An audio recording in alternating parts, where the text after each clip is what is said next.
குருவடிகளே சரணம். Hello friends and viewers, எல்லாருக்கும் வணக்கம்.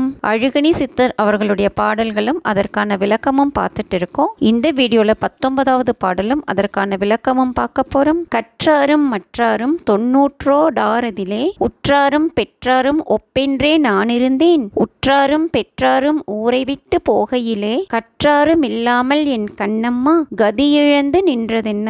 இதுதாங்க அந்த பாடல். இதற்கான பொருள், கற்றாரும் அப்படின்னா 6 ஆதார கமலங்களும் அப்படின்னும், அதிலே மற்றாரும் 96 அப்படின்னா அதிலே தொடர்புடைய 96 தத்துவங்களும் அப்படின்னும், உற்றாரும் பெற்றாரும் ஒப்பென்று நான் இருந்தேன் அப்படின்னா சுற்றமும் பெற்றவரும் இணக்கமானவர்கள் அப்படின்னு இருந்தேன். ஊரை விட்டு போகையிலே அப்படின்னா மரணம் வந்த பின் அப்படின்னும், உற்றாரும் பெற்றாரும் கற்றாரும் இல்லாமல் கதியிழந்து நின்றதென்ன அப்படின்னா உடம்பிலிருந்த ஆதாரங்களும் உற்றார் பெற்றாரும் இல்லாமல் கதி இழந்தேன் அப்படின்னு அர்த்தம். அதாவது மரணம் வந்த பின்னாடி உடம்பிலிருந்து இயங்கிய தத்துவங்களும் சுற்றமும் உதவ மாட்டா அப்படிங்கிறது கருத்து. இன்னும் கொஞ்சம் டெப்தா பார்த்தா, கற்றாரும் அப்படின்னு முதுகெலும்பில் இணைந்துள்ள மூலாதாரம், சுவாதிஷ்டானம், மணிப்பூரகம், அநாதகம், விசுத்தம், ஆக்ஞை அப்படிங்கிற 6 ஆதார கமலங்களை சொல்றாரு. கற்ற பிளஸ் ஆறும், அதாவது கற்றாரும் அப்படின்னு சொல்லியிருக்காரு. உடம்பில் எங்கே எது நடந்தாலும்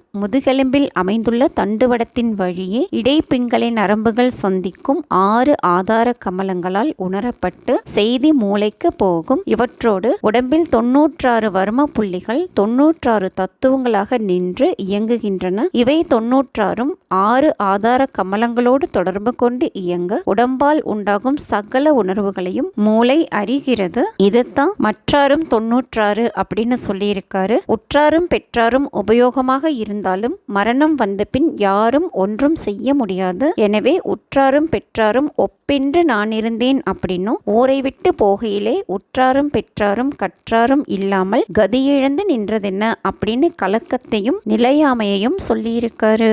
இதுதாங்க இந்த பாட்டோட பொருள். மீண்டும் 20வது பாடல்ல சந்திக்கலாம். தேங்க்யூ.